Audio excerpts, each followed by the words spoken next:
Terima kasih Bang Karni. Kenapa saya ya? Saya juga Saya dapat informasi Anda udah lengkap penelitian Anda tentang ini. jadi memang pengungkapan yang dilakukan oleh Polda Metro Jaya, dalam hal ini Polri lah ya, itu berawal dari penangkapan seorang bandar sebenarnya di Medan. Dan ketika bandar yang di Medan ini ditangkap, lalu ternyata ditemukan beberapa komunikasi aktif dengan beberapa orang yang ada di Kominfo. Nah, lalu dilakukan pengembangan. Ini kalau yang saya dengar-dengar cerita dari teman-teman dari Polda Metro, begitulah kurang lebih.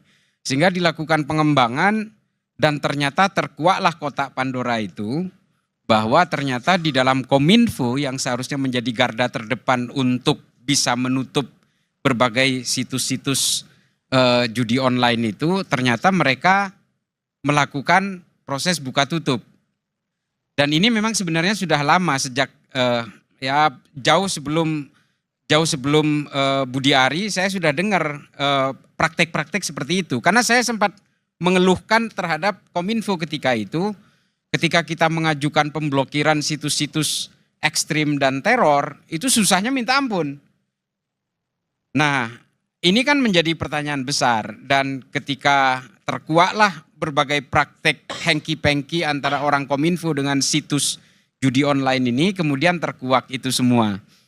Nah, yang menjadi masalah adalah ternyata ada beberapa penyimpangan standar operasional procedure yang dilakukan oleh Kominfo sejak Budi Ari ini menjabat.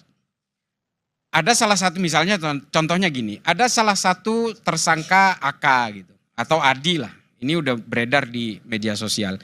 Dia ini sebenarnya sudah pernah ikut tes untuk masuk ke Kominfo, tapi nggak lulus. Tapi ternyata beberapa hari kemudian dia dipanggil lagi melalui jalur khusus, dia direkrut. Dan beberapa orang luar direkrut dengan cara yang serupa untuk kemudian dijadikan tim untuk melakukan pemblokiran dan juga ngurusin soal judol ini. Dan ironisnya lagi, dia dibuatkan satu kantor khusus yang disebut oleh polisi dalam beberapa hari ini, kantor itu disebut sebagai kantor satelit.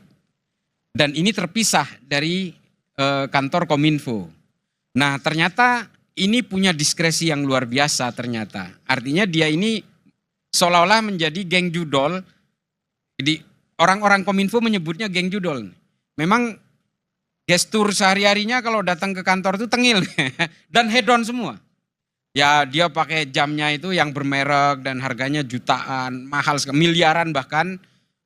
Artinya ada beberapa kecurigaan-kecurigaan di kalangan internal sendiri karena dia punya kekuasaan yang luar biasa dan bahkan menyalahi SOP-SOP yang sebenarnya seharusnya sudah tertuang di dalam nomenklatur Kominfo sendiri. Nah, ini kan menjadi pertanyaan, kemudian ada 11 orang yang ditangkap itu. Dan disitulah terkuak semua dari pengakuan mereka bahwa mereka menutup situs tapi sebagian ada juga yang diprotek. Dan bahkan praktek itu juga sudah terjadi sejak lama menurut pengakuan mereka. Ini saya dengar-dengar dari teman-teman di kepolisian. Ternyata mereka juga sudah lama melakukan itu jauh sebelum Budi Ari. Misalnya begini, Kominfo ini menjadi battleground gitu. Pertempuran antar judi online ini, antar bandar. Kalau ada pesaingnya, dia kemudian meminta kepada Kominfo untuk mencekal ini.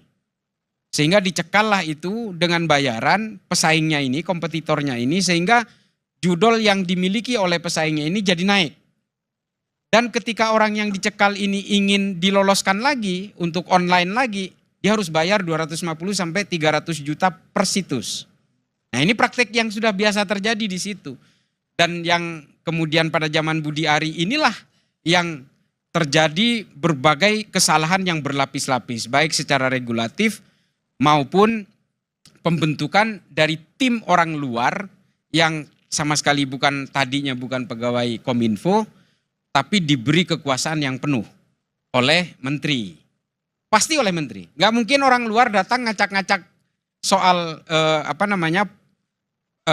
regulasi segala macam kalau tanpa sepersetujuan dari yang pucuknya. Dan ini memang dekengan pusat nih. Memang ini dekengan pusat. Dan di situ ada salah satu tersangka juga namanya Tony. Ini teman dekatnya Budi Ari. yang ternyata dia menjadi korlapnya dari tim ini. Nah ini udah ditangkap di rumah adiknya dengan banyak sekali barang bukti termasuk uang 50 miliar cash yang sudah dipak-pak di rumah adiknya. Nah ini pasti sedang pendalaman dari pihak Polri. Kalau persoalan-persoalan beberapa penyidikan memang ini yang harus terus didalami. Dan saya yakin juga karena soal judi online ini ada di dalam astacitanya Pak Prabowo, seharusnya Pak Prabowo memberikan green light, ruang seluas-luasnya kepada polisi untuk menindak ini, siapapun orangnya.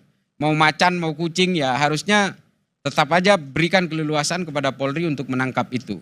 Apakah Budi Ari terlibat di sini? Kita secara awam kita tidak tahu. Nah ini Polri juga waktunya untuk membuktikan, karena selama ini kan trajektori masyarakat ketika berbicara tentang judi online, mata tombak masyarakat selalu mengarah ke Polri nih. Apalagi Budi Ari sempat lempar bola panas kan ketika diwawancarai bilang 5 bandar besar sudah tahu Kapolri. Kan seharusnya Polri yang nangkap. Kasihan masyarakat kan gitu narasinya dia. Dan ternyata justru anak buahnya dialah yang justru jelas bermain. Dan ya kita nggak tahu lah soal aliran-aliran uang, TPPU ini pasti sedang dalam pendalaman dari pihak kepolisian.